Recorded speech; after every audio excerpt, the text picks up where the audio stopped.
જીવનમાં એકવાર માણસે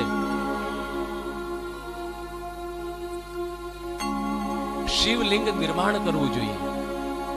જીવનમાં એકવાર પણ ઓછામાં ઓછી વાત એવું કહ્યું છે, એકવાર પણ માણસે પોતાના હાથેથી શિવલિંગ નિર્માણ કરવું જોઈએ. અને એ શિવ તત્વની પૂજા એકવાર પણ જો માણસ કરે તો શિવની કૃપા એના પર ઉતર્યા વગર રહેતી નથી. શિવલિંગ નિર્માણ કરવું એક વાત છે. બીજી વાત છે, મહાપુરુષો મહારાજાઓ જે છે એ શિવ મંદિર બંધાવે. શિવ મંદિર, શિવાલય, ભગવાન રામે પણ શિવાલય બંધાવ્યા અને કૃષ્ણ ભગવાન પણ સ્વયં પણ શિવાલય બંધાવે છે.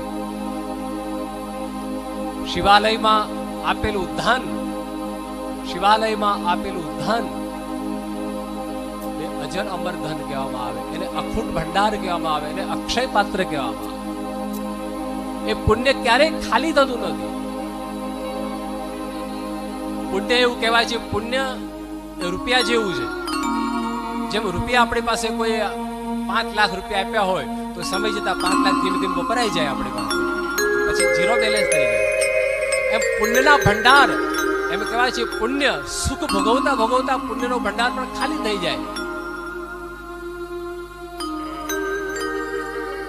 પણ પુણ્યનો ભંડાર ખાલી ન થાય એના માટે એવું કયું પુણ્ય હોઈ શકે કે જે પુણ્ય કરવાથી એ પુણ્યનો ક્યારેય ક્ષય ન થાય?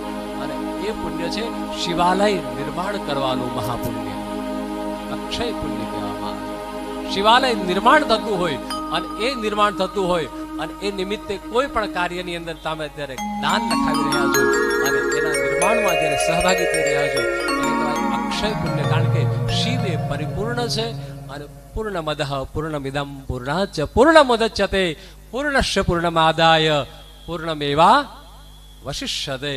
શ્લોકમાં કીધું છે ભગવાન શિવજી પૂર્ણ સ્વરૂપ છે. નરેન્દ્રભાઈ, શૂન્યમાંથી શૂન્ય ઉમેરો તો કેટલા થાય? શૂન્યમાંથી શૂન્ય બાદ કરો તો શૂન્ય થાય. તો આવું જો પુણ્ય કઈ હોય એમાં વધારો કરો તો વધારો થાય નહીં, ઓછું કરો તો ઓછું થાય નહીં.